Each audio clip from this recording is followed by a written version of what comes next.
Hey there, how's it going? Hey, this is Tim. A lot of you have requested that I do a quick and dirty run through of EarthPlat so you can get started. If you're new to EarthPlat, a lot of you have been around forever. Appreciate that. I am 54 and I feel like I've been around forever. I'm one of the founding fathers of EarthPlat back in 2010. So I've been around a lot and seen this project move forward. So I am the COO and also the senior developer. So I do a lot of the work with some of the junior developers.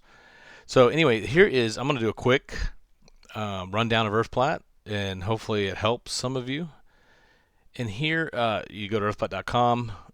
If you're already a member, subscriber, you just go up here to log into the website. You put your username and password in, you log in, and basically you get a map of Florida. This is where we're at right now. We are moving into Georgia and North Carolina later this year, later in 2026 or mid 2026 maybe. Right now it's December 2025. So anyway, you get the state of Florida, and let me go through a couple of the quick things here. So let's say I wanted to come down here. I'm in Pinellas County. I used to live over here somewhere, over here by the lake. But in Tampa, let's say you're over here in Tampa, and you just want to see what's going on right here. You can hit the show button. And so what this does is lights up the whole area with the different polygons or the property lines and things like that. And so it's really simple. You just click on something you want to see, and you can see all the information over here on the left side. You can go to the county website, the tax collector, corporations. You can get other properties owned. You can see if there's any comparables. You can also share this, via email and things like that. It lets you share that. You pop that up. You can send a message to somebody, or you can actually copy the link. And so that's kind of a cool little feature there. So that's really, it's pretty simple. If you just want to play around, scroll around in an area, you can do that. And you basically hit the show, and it'll just light up and allow you to do, view the information, do whatever you need to do. Now, there are, you can save this property, you can select it, and I'll go back to what that does in a minute. But the search, you can go here and clear the map if you want to. You don't have to. You can also change this to, it's a couple of layers we're playing around with, or satellite. It defaults to the hybrid. Most people like that, but you can turn whatever you want off, right? Search is another one. This one's a little bit more advanced, right? But you have an advanced search right here, and then over here you have this quick search. So over here you could just do, let's say Publix, and just hit the enter button or hit that, and you can pull up all the Publixes. You can actually put in an address. You could put in quite a bit of information. You could probably do something like this. It's got to make sure you don't have all the spaces or anything. Get all wacky on us. Let's see if that does anything. Yep. And so you can pull in addresses and things, and it'll, again, if you tap it, it comes over here. And so the difference is when you do a search. Sorry if I'm going fast. This is supposed to be a quick tutorial. If you are going on a quick search or a regular search, let's just do my last name, Maxie, and you can do a search for any owners of Maxie. Of course, there's quite a bit. Without showing all the personal information on a video, I guess it's all public information. But anytime you do a search, quick search, the main search, you're always going to have a grid down here. And what's cool about the grid is if you want to dig through the grid, you can dig through it. You can filter through the grid. If you want to jan it, you can come through and filter that grid if you want to as well. So it's actually filtering the results. You can go back down. You can actually minimize this if you just want to see the full screen. So the grid lets you do a few things here. And what I was talking about with, if you're clicking on somebody that you want, and you can save this partial, or you can select it. You can come into the grid and select many of these with a checkbox. And what this select does is if you go to the selected, you'll see ones that you've selected. and you can export those. We have additional features in the future where you can save lists, save things like that. Right now it will refresh every time, but you can go through this. You can do another search now. It won't refresh it on searches, but you can now do another search for, I don't know, let's say you can go to a county and say, hey, I just want Pasco County, and I want sales greater than, let's say, I don't know, June 1st or something like that. And that way I can get sales just in Pasco, um, just in Pasco County. You see, I got Pasco, um, for sales just over, June 1st or something. You can actually do a between too. You can say I just want it between certain dates. So anyway, this will allow you to then pick up, oh, we got this one sold. You can see kind of the assessed values, the last sale date, what happened with that. You can actually go to the county website or tax collector and see what's going on. But anyway, a lot of people use this for different reasons. Some do the searches and then come down. They're installing something, or they want to do a survey, and they just want to see where the markers might be. And so you can actually like click down here and get an idea. So if you're on your mobile app, it's a little different, but the mobile app allows you to go around and look up stuff and do the same thing you're doing on here, except for you're out in the field. So that's basically the search. I mean, you can also, some people do. I've noticed. Let me clear this map. I've noticed some people, they go over here to the coast because Clearwater Beach is kind of cool, right? You got a lot of people here that have been here forever. So you can search in a shape. And so what this allows you to do is move this around, but this allows you to kind of create kind of a polygon area to search, like this. And then it allows me to see, okay, so the last sale date was between, and I want something old, like back in 2010. Actually, 2010. I'm gonna do, doesn't matter. I can actually type this in if I want. 2010. Okay, so I want like the whole year. See if we have anything. They're actually everyone's sold. That's kind of interesting. Let's try. That's old data. Let's see. Let's just try. I don't know. 2018. I'll tell you if you don't have any data, right? Am I still in the county? Yep. Let's get out of here. Sometimes you have to clear your search, right? So you can actually clear it. I actually forgot to clear it after searching in a shape. See, it shows I have a shape, but I can search, and now I should have. It was trying to search in a polygon and in. It was trying to search in my shape, and it was trying to search Pasco County, which I think ain't gonna work right. So anyway, this came up with searching in the shape for sales between, I don't know, 2018. It was 2018, I think it was. So these people here have like, some of these are they paid $156,000 for the property. It's probably worth more than that now. And so what some real estate agents do is they go here and they get the mailing address. They select. They come in here and they go select. Or they can select the whole thing, 140 items or whatever. They come in here and they can get some mailing.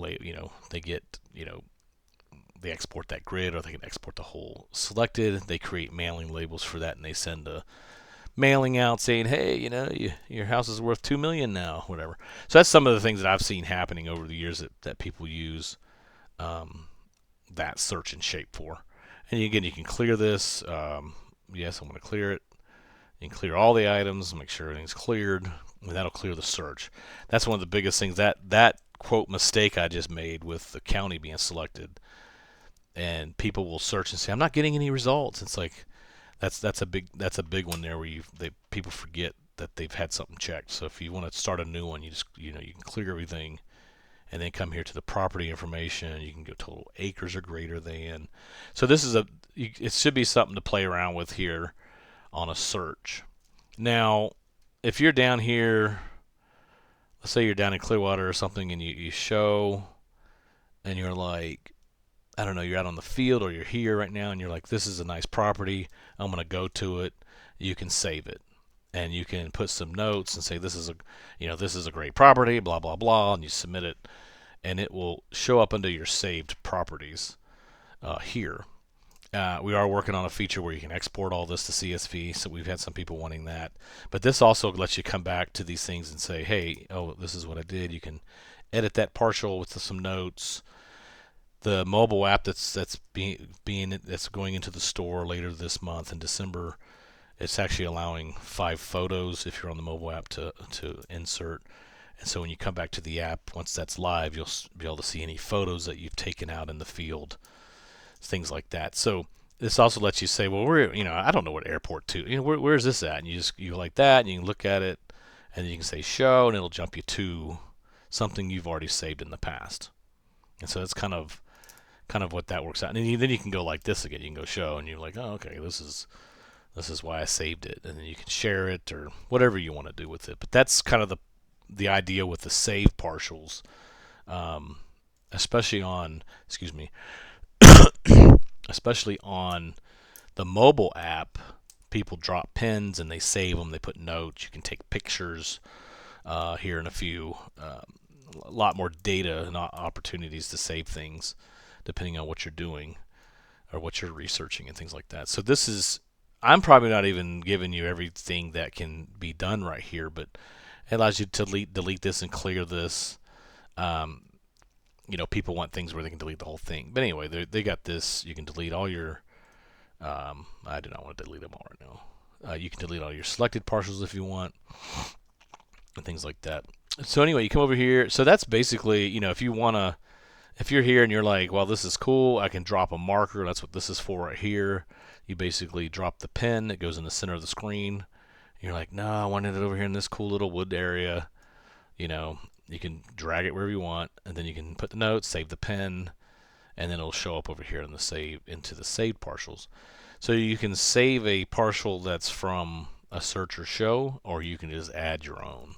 You can actually just manually add a partial and drop something and say this is a cool wooded area or something, whatever you want, right? So that's kind of these options up here. Now the reports and data, you can get a summary of your grid, the first 20. Let's see here.